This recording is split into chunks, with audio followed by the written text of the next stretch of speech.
5 प्रवासी खाली पडलेले आहेत। त्यांच्या प्रकृतीविषयी त्यांना किती मार लागलेला आहे याविषयी आता माहिती मिळालेली नाहीये। पुष्पक एक्सप्रेस लखनौला जाणारी ही पुष्पक एक्सप्रेस आहे ज्यातून 5 प्रवासी खाली पडलेले आहेत।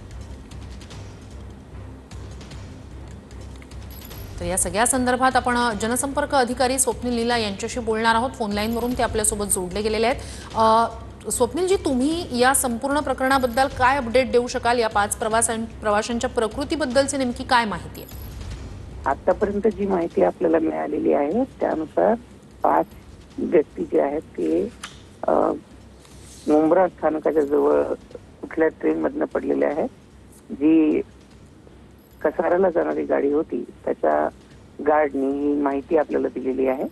आज त्यांच्यासाठी दिवा आणि मुंब्रा या दोन्ही स्थानकावरनं इमर्जन्सी मध्ये ॲम्ब्युलन्सची व्यवस्था केली जाते आहे। लवकरात लवकर तिथे एकदा ॲम्ब्युलन्स पोहोचल्यानंतर त्या प्रवाशांच्या तब्येतीबद्दल किंवा या गोष्टीची पुढची जी माहिती आहे ती आपल्याला मिळू शकेल। पुष्पक एक्सप्रेस मधनं हे प्रवासी खाली पडले तर अद्यापर्यंत त्याची कन्फर्मेशन झालेली नाही। हे प्रवासी पुष्पक मधनं पडले किंवा दुसऱ्या कुठल्या गाडीतनं पडले।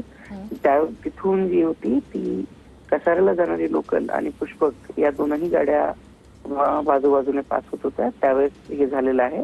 डाऊन थ्रू लाईन मधला आपण त्याच्यामध्ये कन्फर्म एकदा कुठल्या गाडीतनं हे व्यक्ती पडलेले आहेत किंवा प्रवासी पडलेले आहेत याचं तपासणी सध्या चालू आहे। एक 5-10 मिनिटात आपल्याला त्याची माहिती मिळू शकेल। तुम्ही आता ॲम्ब्युलन्सची व्यवस्था केलेली असं म्हणताय, कधीपर्यंत साधारण याची स्पष्टता होऊ शकते?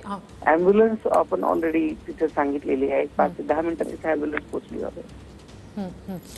स्वप्नीलजी, मात्र अशा प्रकारे 5 प्रवासी एकाच वेळेला खाली पडतायत तर मग त्यामागचं नेमकं कारण काय? त्या संदर्भातला कशा प्रकारे तुम्ही शोध घेणार किंवा त्याची माहिती तुम्हाला मिळवण्यासंदर्भातली तुमची काय प्रक्रिया? सगळ्यात पहिल्यांदा या 5 प्रवाशांपर्यंत आपल्याला पोहोचणं आवश्यक आहे आणि ज्यावेळेस आपण या 5 प्रवाशांशी बोलू त्यानंतर आपल्याला नेमकं कळेल की बाबा ते कशामुळे पडलेले आहेत किंवा काय घटना झालेली आहे। तुर्तास ते रेल्वे रुळावर पडलेले आहेत, त्या ठिकाणच्या वाहतुकी संदर्भात नाहीये, रेल्वेच्या ट्रॅकच्या बाजूला ते आहेत ते। त्यास तिथल्या वाहतुकी संदर्भातले काही बदल किंवा काही त्या संदर्भात काय नेमकं चालू आहे?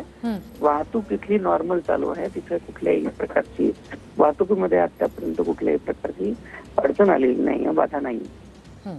नक्कीच दिवा ते कोपर रेल्वे स्थानकादरम्यानचा हा प्रकार आहे। 5 प्रवासी खाली पडलेले आहेत। ते नेमके पुष्पक एक्सप्रेस मधनं पडलेले आहेत की इतर कुठल्या गाडीतनं पडलेले त्याबाबतची स्पष्टता येईल। मात्र आता तुर्तास या प्रवाशांसाठी ॲम्ब्युलन्सची व्यवस्था केली जाते। रेल्वेची वाहतूकही सध्या सुरळीत असल्याची माहिती मध्य रेल्वेच्या PROंनी दिलेली आहे।